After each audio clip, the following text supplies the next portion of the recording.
Olá, pessoal! Bem-vindos ao Planeta Memória. Hoje, vamos embarcar numa viagem fascinante pelo tempo para desvendar as origens de uma das maiores metrópoles do mundo. Mas antes de ser a selva de pedra que conhecemos, ela era São Paulo dos Campos de Piratininga. Essa não é só uma história de progresso. É uma história de encontros, conflitos e muita aventura. Como um pequeno colégio jesuíta no meio do nada se transformou no coração pulsante do Brasil? Fiquem comigo para descobrir essa história incrível. Este é nosso tema de hoje.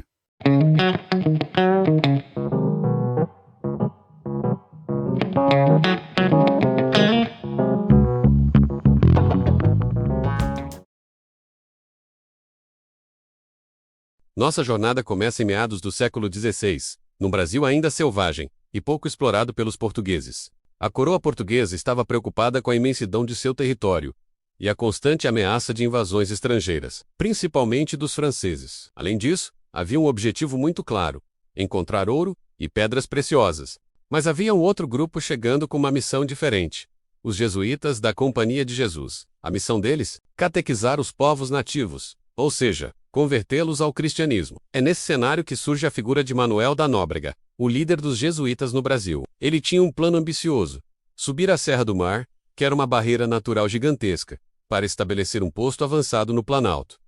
Porque lá em cima, o clima era mais ameno, parecido com Portugal, e a localização era estratégica, permitindo o contato com diversas tribos indígenas que viviam no interior. Então, em 1553, uma pequena expedição liderada por Nóbrega e um jovem jesuíta chamado José de Anchieta, que se tornaria uma figura lendária, subiu a serra. A viagem foi duríssima. Eles enfrentaram trilhas íngremes, florestas densas e o perigo constante de ataques. Mas eles conseguiram. Chegando ao Planalto, eles encontraram um lugar ideal, uma colina alta entre dois rios, o Tamanduateí e o Anhangabaú. O cacique Tibiriçá, líder do povo Guaianá, recebeu os jesuítas de forma amigável, e essa aliança foi fundamental para a sobrevivência do novo povoado.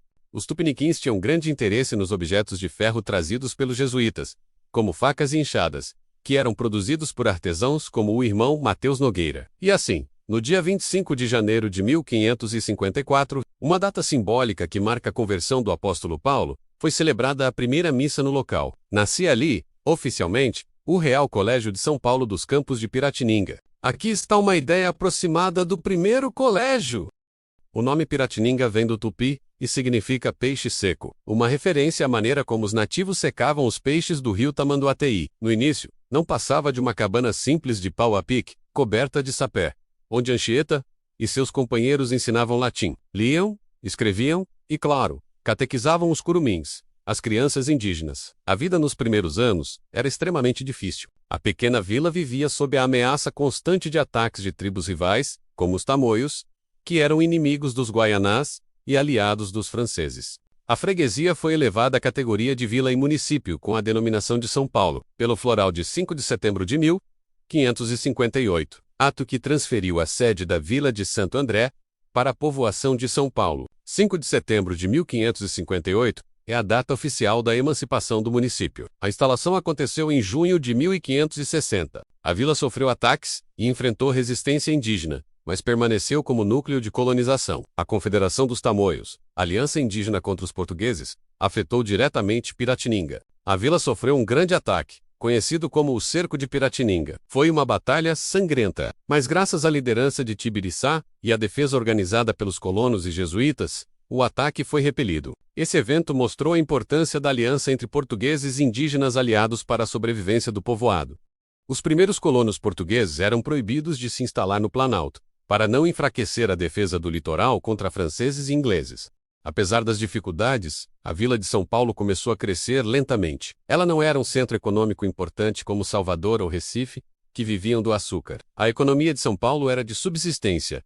Plantava-se trigo, mandioca, criava-se algum gado. A vila era, na verdade, um ponto de partida para as famosas entradas e bandeiras. A partir de 1580, com a União Ibérica, houve maior pressão para expandir o território e controlar populações nativas. É edificada a terceira versão do Colégio de São Paulo dos Jesuítas, com aparência aproximada ao pátio do colégio que conhecemos hoje. Inaugurado o primeiro convento do Carmo no terreno que pertencia a Sesmaria de Jurubatuba, aqui a história de São Paulo ganha um novo rumo. Isolados no Planalto, com poucos recursos e longe do litoral, os paulistas precisavam se virar. Eles se tornaram homens rudes, práticos e corajosos, e começaram a organizar expedições para o interior do continente.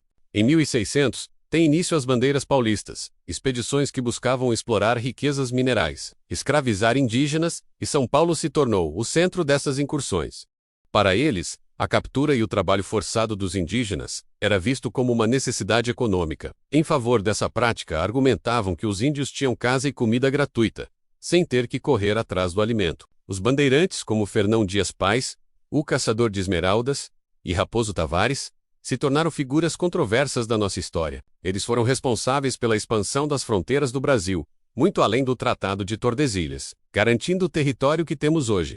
Os bandeirantes desbravaram o sertão, descobriram rios, fundaram vilas e encontraram ouro nas Minas Gerais no final do século XVII. Em 1625, a população estimada da vila era de apenas 750 habitantes, mostrando o isolamento e dificuldades da vila. Essa busca incessante por riquezas e mão de obra transformou a pequena vila de São Paulo. Ela se tornou a base de operações para essas longas e perigosas jornadas.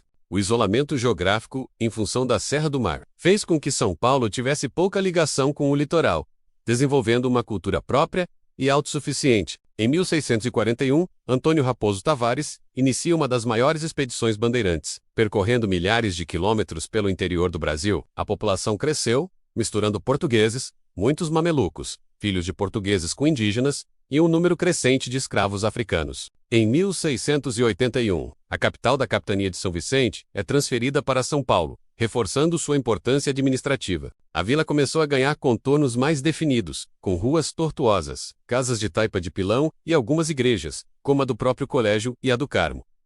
Com a descoberta do ouro em Minas Gerais, em 1693, a importância de São Paulo aumentou exponencialmente. A vila virou um ponto estratégico no caminho para as minas. Tropeiros passavam por lá, levando mulas carregadas de suprimentos para os garimpos e trazendo o ouro de volta. O comércio se intensificou e a vila começou a prosperar. Não era mais apenas um entreposto de bandeirantes, mas um centro logístico e comercial vital para a colônia. Em 1709 é criada a Capitania de São Paulo e Minas de Ouro, com capital em São Paulo, resultado da descoberta de ouro em Minas Gerais. Esse novo status econômico e estratégico não passou despercebido pela coroa portuguesa. O governo percebeu que precisava ter um controle maior sobre aquela região que era a porta de entrada para a maior riqueza do império. Era preciso formalizar o poder real sobre aquele povoado que crescia de forma tão autônoma. Então, chegamos ao ano de 1711. A coroa portuguesa, reconhecendo a importância crescente da vila, decide elevá-la à categoria de cidade. Foi uma mudança significativa. Ser cidade significava ter mais autonomia administrativa e, claro, receber mais atenção e investimentos da coroa. A antiga vila de São Paulo dos Campos de Piratininga, nascida de uma modesta cabana de pau a pique, se tornava oficialmente a cidade de São Paulo. Essa transformação de 1554 a 1711 foi uma jornada de 157 anos de lutas, alianças, exploração e muita resiliência. Foi um período que moldou o caráter da cidade e de seu povo. A herança dos jesuítas na educação, a bravura dos bandeirantes na expansão territorial, a mistura de povos e culturas. Tudo isso está no DNA de São Paulo. Desde então, a cidade não pararia mais de crescer, passando pelo ciclo do café no século XIX, pela industrialização no século XX, até se tornar a potência que é hoje. Mas essa é uma história para um próximo vídeo. O que vimos hoje foi o nascimento, a infância e a adolescência dessa gigante. Uma história que começou com 12 jesuítas e um punhado de indígenas e uma colina isolada, provando que grandes futuros podem ter começos muito humildes. Espero que vocês tenham gostado dessa viagem ao passado de São Paulo. É uma história complexa, com heróis e vilões, luzes e sombras, mas profundamente instigante. O que é importante entender é que a São Paulo que conhecemos hoje, essa metrópole vibrante e multicultural, carrega em seu DNA todas essas camadas de história. A coragem dos jesuítas, a resistência dos povos originários, a ambição e a violência dos bandeirantes, o pragmatismo dos tropeiros e a visão dos barões do café. Tudo isso faz parte da nossa identidade. Conhecer essa história, com suas luzes e suas sombras, é fundamental para entender quem somos e a cidade que construímos. E aí, gostaram dessa viagem? A história de São Paulo é complexa e cheia de reviravoltas, não é mesmo? Deixem aqui nos comentários o que vocês acharam mais interessante e quais outras histórias vocês gostariam de ver por aqui. Não se esqueçam de deixar o seu like, se inscrever no canal e ativar o sininho para não perder os próximos vídeos. Muito obrigado por assistirem e até a próxima!